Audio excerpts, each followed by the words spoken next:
행정법은 시간적 효력이 있는 반면에 또 이제 우리 책의 48페이지에 장소적, 인적인 효력에 대해서 살펴보겠습니다.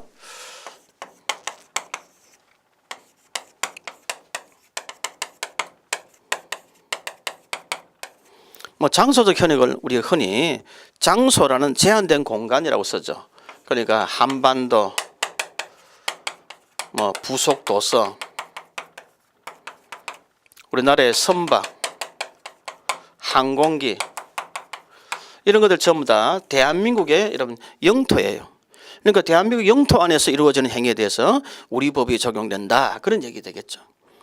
그러니까 대한항공에서 이루어졌던 사건이라면 내 외국인을 불문하고 우리나라 영토니까 이런 근래에 땅콩 사건도 있었습니다만 이런 적용이 된다는 거죠. 그런데 장소적인 효력에 대해서도 치외 법권 지대, 그죠?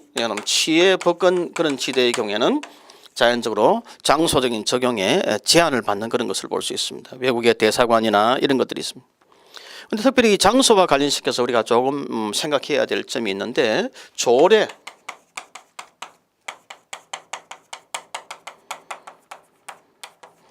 이런 자치단체가 만든 조례는 자치단체 내에서만 적용되는가 하는 그런 문제가 있는데, 여러분 이런 경우는 아니에요.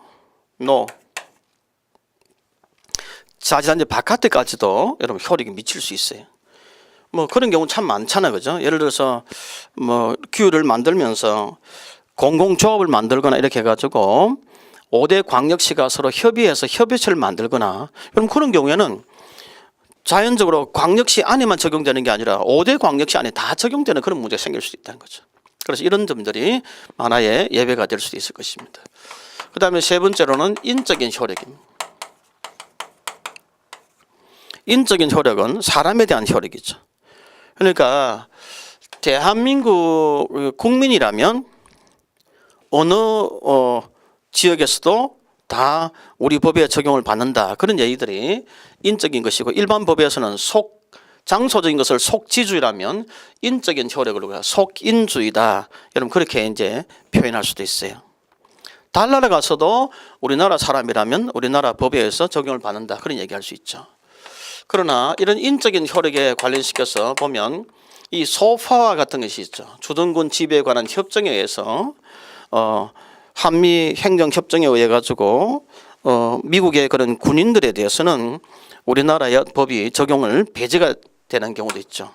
그래서 성폭행범이라든지 살인을 했거나 이런 경우 아니면 미군으로 이제 이첩을 해야 되고 우리 재판권이 없는 그런 경우도 있을 수 있고요. 그리고 이런 것 이외에도 대통령이나 또는 국회의원, 대통령이나 이런 국회의원에 대해서는 면책특권이라든지 대통령은 재직 중에는 형사상의 소출을 안 당하는 그런 것들이 있지 않습니까? 이런 것들이 일종의 인적인 효력에서 나타나는 것입니다. 뿐만 아니고 우리 뒤쪽에 보면 국가배상법이 있는데, 국가배상법 제7조에 상호주의가 있습니다.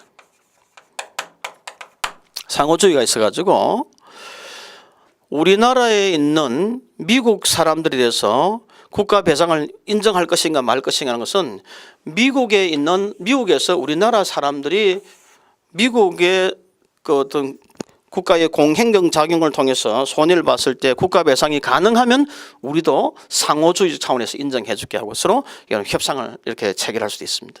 이럴 때 인적 효력에 대한 범위를 확장하는 그런 것이 되겠죠.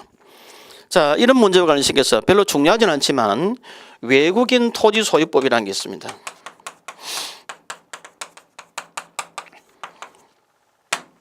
이거는 외국인일 때는 그냥 우리나라 국민과 달리 이 외국인 토지 소유법에 적용을 받는 거예요.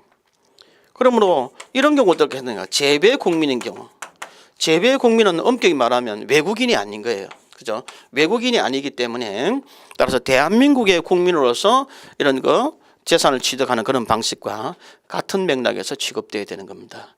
자, 이런 것들이 행정법에 대한 이런 기본적 효력입니다. 자, 지금까지 말씀드린 게 이제 우리 한 단락을 우리 좀 끝을 냈습니다. 그래서 한 장을 끝을 냈는데 여러분 잘 기억이 지금 될는지 모르겠습니다만, 맨 처음 우리 행정이라는 개념이 무엇인가, 그 다음에 두 번째로는 통칭이